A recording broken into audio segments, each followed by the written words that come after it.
let's check how's the preparation for UPSC going on and how much you all can score out of 15. Here's question number 1. With reference to Great Transshipment Scam report by the US White House, consider the following statements. The first statement is, it alleges Chinese goods are routed through third countries to evade US tariff.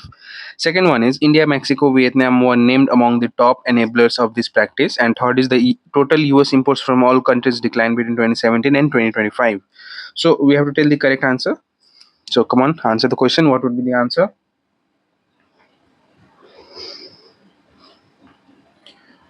So the correct answer is option A, that is only first and second statement हमारा सही है, तीसरा statement incorrect हो जाएगा क्योंकि अभी report publish करा गया है by the US the great transshipment scam, जिसमें ये मेंशन करा गया है कि चाइनीज गुड्स जो है, Chinese goods they are routed from by third countries. ये ठीक है, थर्ड कंट्रीज से भेजा जा रहा है यूएस में, ताकि जो यूएस चाइनीज गुड्स पे टैरिफ लगा रहा है वो कम हो जाए, वो टैरिफ ना लग पाए, है ना। सो उसी को ग्रेट ट्रांसशिपमेंट स्कैम बोला गया है by the US government. And इसमें ओवरऑल 40 कंट्रीज को मेंशन करा गया है इंक्लूडिंग इंडिया। ओके, सो यहाँ पे हमारा पहला स्टेटमेंट बिल्कुल भी सही हो जाता है क्योंकि ये मेंशन करा गया है। ओके, एंड टोटल 40 कंट्रीज को मेंशन करा गया, ठीक है, जैसे कि Canada, EU, Japan, south Korea, top enablers ऐसे मेंशन करा गया, इंक्लूडिंग ओवरऑल 40 कंट्रीज, राइट। और थर्ड स्टेटमेंट हमारा इसलिए गलत है क्योंकि इसमें ट्रेड जो है वो इंक्रीज हुआ है, ना कि डिक्लाइन, जैसे कि 2.41 ट्रिलियन डॉलर से बढ़ के 3.50 ट्रिलियन डॉलर हो गया है। ओके, सिर्फ इंपोर्ट फ्रॉम चाइना गिरा है, बाकी सारे ही इंक्रीज हुए हैं, राइट।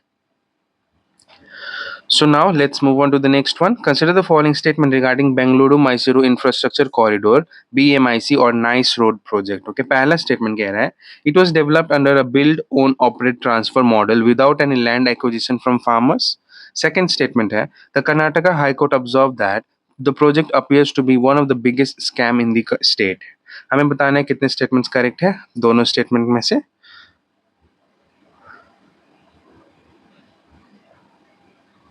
सो आंसर हो जाएगा ऑप्शन बी, दैट इज सिर्फ दूसरा स्टेटमेंट हमारा सही है क्योंकि ऐसा जेन्युइनली कर्नाटका हाई कोर्ट ने बोला है कि ये project appears to be one of the biggest scam in the state. So do not confuse, okay. Just कि हम मेनली कितने बार सोचते हैं कि जुडिशरी ने ऐसा वर्ड यूज नहीं किया होगा, but that's not the case है। जुडिशरी ने ऐसा बोला है, अपने जजमेंट में दिया है, ठीक है। यहाँ पे पहला स्टेटमेंट करेक्ट है क्योंकि यहाँ पे फार्मर्स का लैंड एक्वायर किया गया है। 20,193 एकर्स ऑफ फार्मर्स लैंड वो एक्वायर्ड, बट ये क्या करा गया है, इनको कंपनसेट नहीं करा गया है as per under article 300A, ठीक है। एडिक्वेट कंपनसेशन नहीं दिया गया है फार्मर्स को, ओके। एंड एचसी ने, हाई कोर्ट ने ये एक्सप्लिसिटली फ्रेज यूज किया है अपने जुलाई 2026 का जो जजमेंट है, इसीलिए हमारा पहला गलत हो जाता है, सेकंड सही हो जाएगा, ओके। एंड यहाँ पे एक इंपॉर्टेंट आर्टिकल है, आर्टिकल 300A, जो कि राइट टू प्रॉपर्टी है। ये पहले फंडामेंटल राइट हुआ करता था, बट अब इसको चेंज करके 44th अमेंडमेंट के थ्रू अब इसको एज अ लीगल राइट बना दिया गया है, ओके। सो हमारा अगला क्वेश्चन है, with reference to agrivoltaics, consider the following statements. पहला कह रहा है, it involves simultaneously use of land for agriculture and solar power generation. दूसरा है, PM Kusum scheme is entirely implemented by the central government without state involvement. सो हमें correct बताना है कितने स्टेटमेंट्स करेक्ट हो जाएंगे। सो आंसर क्या हो जाएगा इसका? आंसर हो जाएगा हमारा ऑप्शन ए, दैट इज सिर्फ पहला स्टेटमेंट करेक्ट है क्योंकि एग्रीवोल्टेक्स जो है यहाँ ये साइमल्टेनियसली हम यूज कर सकते हैं। एग्रीकल्चर लैंड जो है उसको साइमल्टेनियसली यूज कर सकते हैं। एक तो हम एग्रीकल्चर के लिए यूज कर सकते हैं, दूसरा सोलर पावर जनरेशन के लिए यूज करा जा सकता है। यहाँ पे सेकंड स्टेटमेंट इनकरेक्ट है क्योंकि पीएम कुसुम जो है ये इम्प्लीमेंट करा जाता है by the state government, okay, state government के अंडर होता है। दैट्स वाई हमारा ये सेकंड स्टेटमेंट गलत हो जाता है, स्टेट लेवल पे है, ठीक है, जो कि जिसके कारण अभी इम्प्लीमेंटेशन गैप्स भी आ रहा है, राइट, इसीलिए हमारा सेकंड स्टेटमेंट गलत हो जाता है। और यहाँ पे बस अब चलिए फिर अगला क्वेश्चन हम देखते हैं। अब आप लोग हमसे जुड़ सकते हैं, व्हाट्सएप चैनल पे जुड़ सकते हैं, टेलीग्राम चैनल पे भी आप जुड़ सकते हैं क्योंकि हम यहाँ पे हमारे सेशन का जो पीडीएफ है वो प्रोवाइड करते हैं। नॉट जस्ट दैट, कुछ एक्स्ट्रा पॉइंट्स, कुछ एक्स्ट्रा जैसे इन्फॉर्मेशन भी हम प्रोवाइड करते हैं related to UPSC itself, and quizzes practice भी करवाते हैं। So do join us on WhatsApp and Telegram channel. अगला क्वेश्चन है हमारा, consider the following statement about Gorkhaland statehood demand. पहला स्टेटमेंट क्या कह रहा है, the Darjeeling Gorkha hill council was established in 1988. Second है, the Gorkhaland Territorial Administration was formed under the sixth schedule of the Constitution. And the third one is a committee to draft a permanent political solution was announced by Union Minister in 2026. हमें बताना है correct statement कितने हो जाएंगे. Option A B C D है, 3 statement है. So answer करके बताइए इसका आंसर क्या हो जाएगा.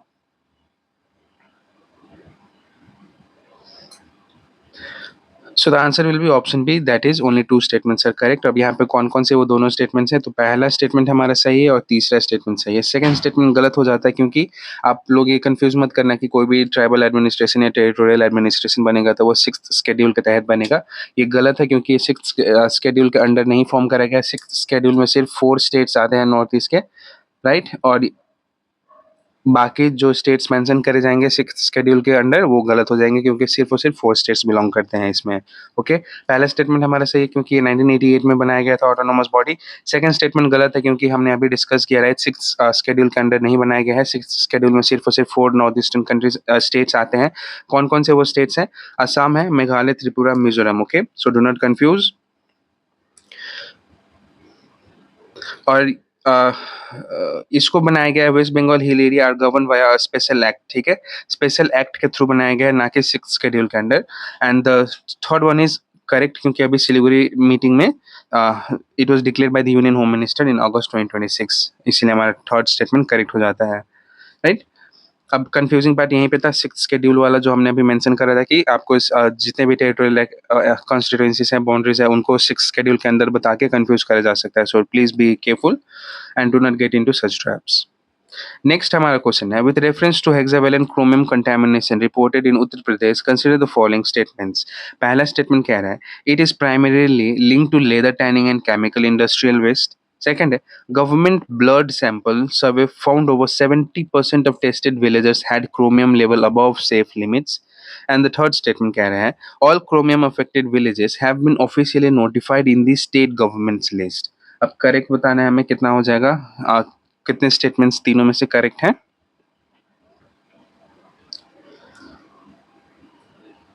So the answer is option A, that is first and second statement हमारा सही है, तीसरा स्टेटमेंट गलत हो जाता है. ओके, पहला स्टेटमेंट बिल्कुल भी सही है क्योंकि waste from tanneries chemical units जो है ये सिंस 1976 से ही डंप करके कंटामिनेशन फैल रहा है. Okay, so this becomes an important point.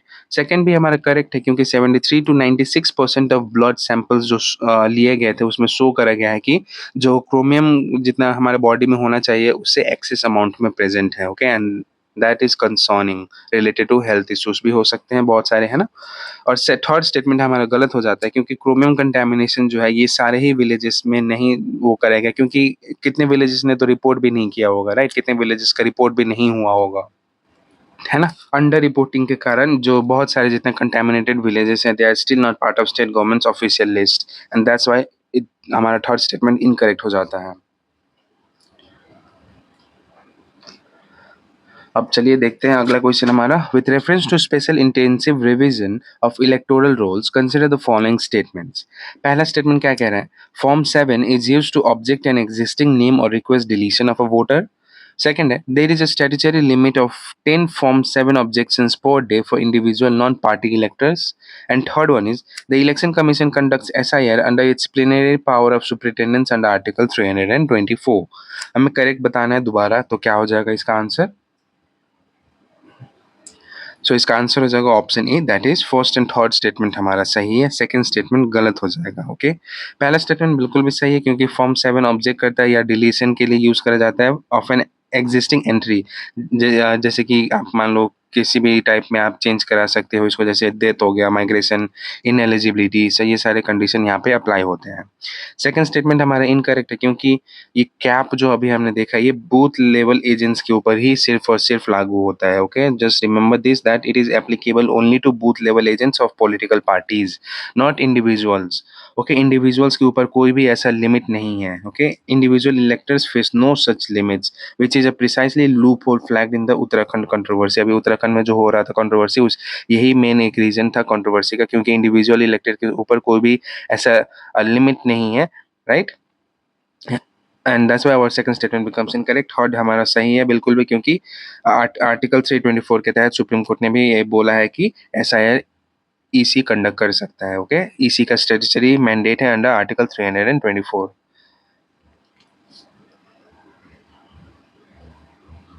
So now our next question is, consider the following statement about Congo Ebola outbreak vaccine response।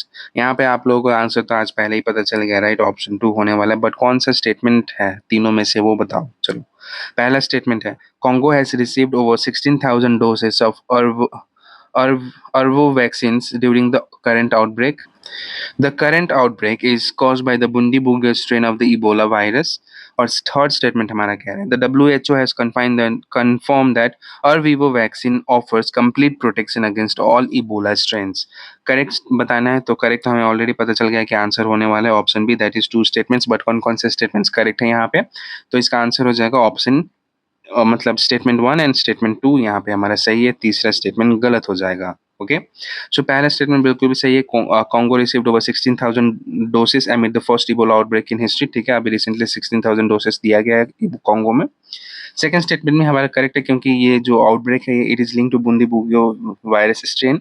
और third हमारा गलत हो जाता है क्योंकि अरविवो जो है ये जायर स्ट्रेन के लिए बनाया गया है। ओके, जायर स्ट्रेन जो होता है उसके लिए बनाया गया है, ना कि बुंदीबुग्यो के लिए।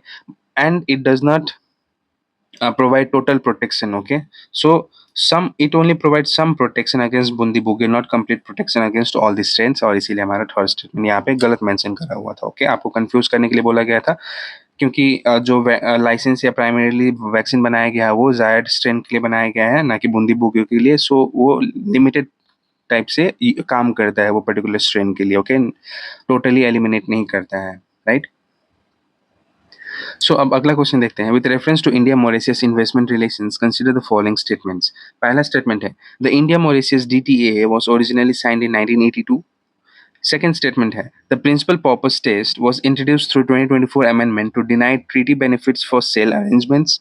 और हमारा तीसरा स्टेटमेंट कह रहा है, Mauritius remain India's largest source of FDI throughout 2000 से लेकर 2026 विदाउट इंटरप्शन। हमें बताना है करेक्ट स्टेटमेंट्स कितने हैं।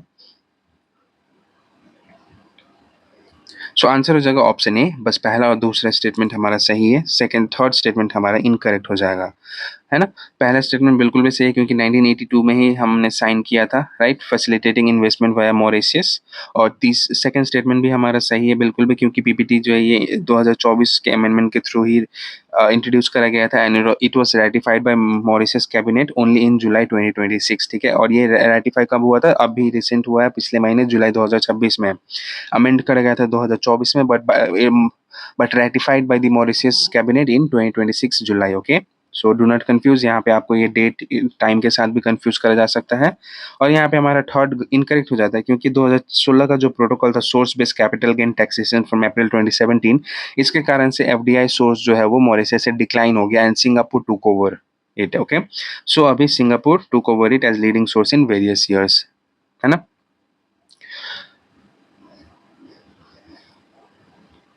Okay, so now we move on to the next question. The Bar Council of India BCI is primarily governed under which legislation? तो BCI is under which legislation यहाँ पे हमें बताना है। तो करेक्ट आंसर हो जाएगा option B, that is advocates act 1961।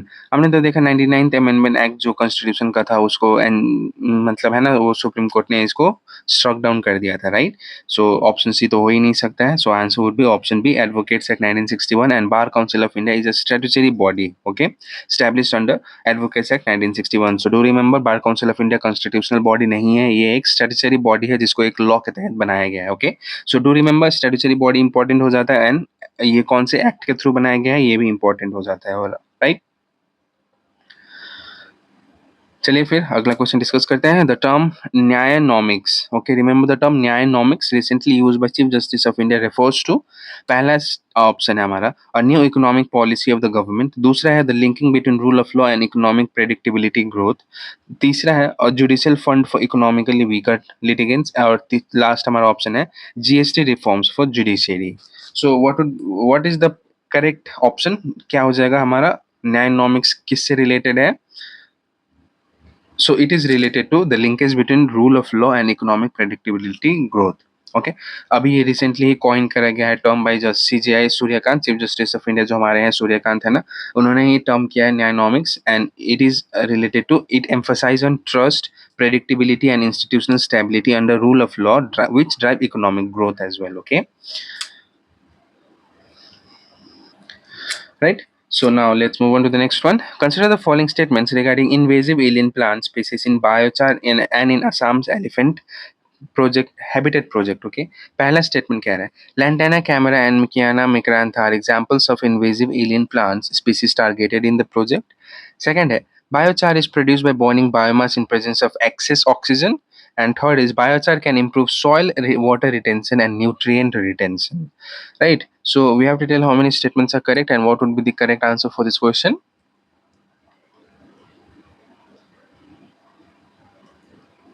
So the correct answer is option B, that is only two statements are correct here. पहला और तीसरा स्टेटमेंट हमारा करेक्ट है, दूसरा स्टेटमेंट गलत है एकदम. ठीक है, सो यहाँ पे हमने देखा दो स्पीसीज के अलावा एक और स्पीसीज है, वो है क्रोमोलेनिया और ओडोराता. ये तीन स्पीसीज को invasive alien plant species target करा गया है. ठीक है, और दूसरा स्टेटमेंट हमारा गलत है क्योंकि बायोचार जो है उसको with little to no oxygen में जलाया जाता है. ठीक है, एक्सेस ऑक्सीजन अगर हम दे देंगे तो वो तो फिर एस में कन्वर्ट हो जाएगा. राइट, टोटल कंप्लीट कंबशन हो जाएगा एंड एस फॉर्मेशन होगा. So that's not the case in year. We burn biochar produce करने के लिए प्रोलाइसिस यूज करा जाता है जिसमें कि लिटिल से नो ऑक्सीजन सप्लाई होता है. ओके, इसीलिए हमारे सेकंड स्टेटमेंट गलत हो जाते हैं. यहाँ पे तीसरा सही है क्योंकि it improves the soil water retention and nutrients retention in the soil itself. Okay,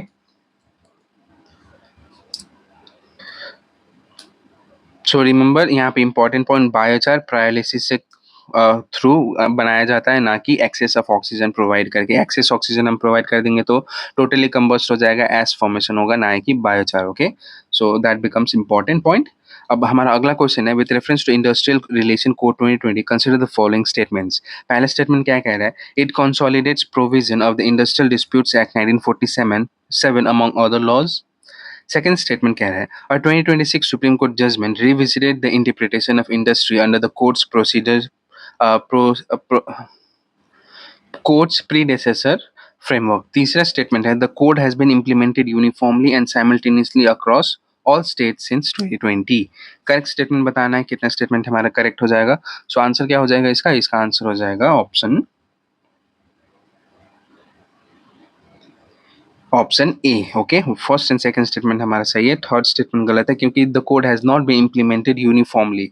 ये सारे स्टेट्स में यूनिफॉर्मली इम्प्लीमेंट नहीं करा गया है. ओके, सो पहला स्टेटमेंट हमारा बिल्कुल भी सही है क्योंकि आईडी एक्ट 1947 के तहत trade union act 1926 and industrial employment act 1946 ये तीनों एक्ट इंपॉर्टेंट है ये पर्टिकुलर क्वेश्चन के लिए. ठीक है, क्योंकि यहाँ पे इंडस्ट्रियल रिलेशन कोड के बारे में बात करा गया है and consolidates provision of industrial disputes act 1947 among others law बोला गया है ना, तो इसमें कौन से वो अदर लॉ है, तो यही है. ठीक है, ट्रेड्स यूनियन एक्ट है, industrial employment standing orders act 1946 and this acts are important regarding this questions. और एससी का रूलिंग अभी रिसेंटली आया है जिसमें कि इंडस्ट्री को कैसे क्लासिफाई करा जाएगा, क्या बेसिस पे हम इंडस्ट्री को इंडस्ट्री बुलाएंगे, तो उसके लिए ट्रिपल टेस्ट का बोला गया है by the Supreme Court in the recent judgement. Okay, so do remember this, triple test के लिए भी बोला गया है. ठीक है, थर्ड स्टेटमेंट गलत है क्योंकि इम्प्लीमेंटेशन जो है ये स्टेट लेवल पे होता है and it is not uniformly across all the states. ठीक है, and that's why the third statement हमारे यहाँ पे गलत हो जाता है. ओके,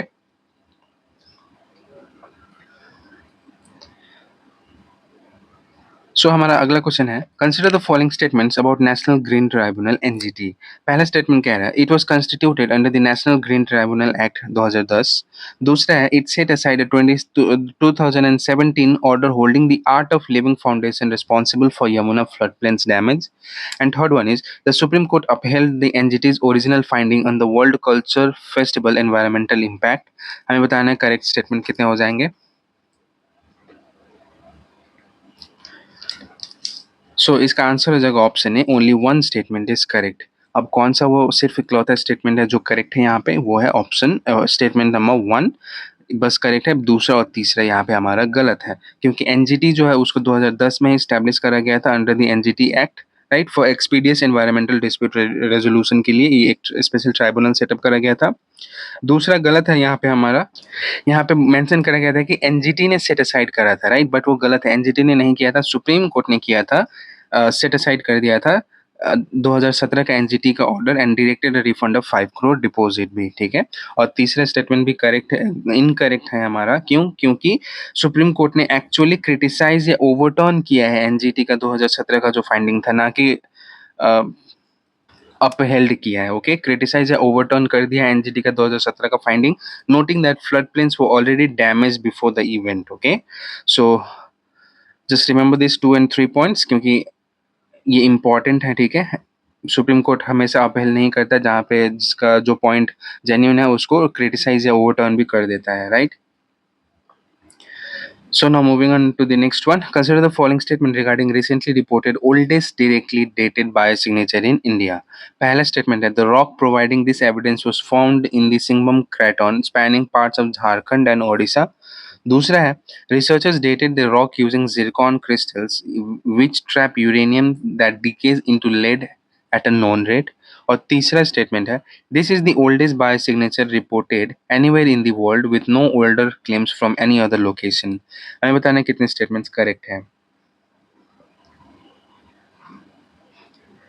सो हमारा आंसर हो जाएगा ऑप्शन बी, सिर्फ 2 स्टेटमेंट्स करेक्ट है, पहला और दूसरा हमारा करेक्ट है, तीसरा गलत है यहाँ पे।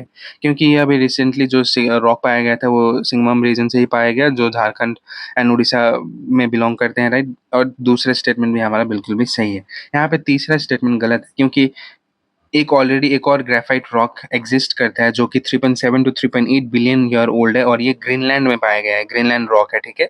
सो we can not say that जो हमारा अभी रिसेंटली मिला है वही इकलौता सिंगल ओल्डेस्ट बायो सिग्नेचर है, right. So that would be incorrect to term, इसीलिए हमारा थर्ड स्टेटमेंट इनकरेक्ट हो जाता है। Okay, so that's all in this question. Now moving on to the next one. Consider the following statement regarding the recent restriction on cold medicine for children. पहला statement है, the restriction was notified under section 26A of the Drugs and Cosmetics Act 1940. Second है, chlorpheniramine maleate is a decongestant while the phenylphyrine hydrochloride is an antihistamine. Okay, and तीसरा statement कह रहा है, India has already required warnings on a certain such fixed dose combination in 2023 before formally restricting the combination in 2025. Correct statement कितने हैं यहाँ पे हमें बताना है। सो इसका आंसर हो जाएगा option A, that is only 2 statements are correct, first and third correct है, हमारा सेकंड गलत है यहाँ पे। सो पहला बिल्कुल भी सही है, क्योंकि ये नोटिफाई करा गया था under section 26A of the drugs and cosmetics act 1940 के तहत ही, सो करेक्ट हो जाता है।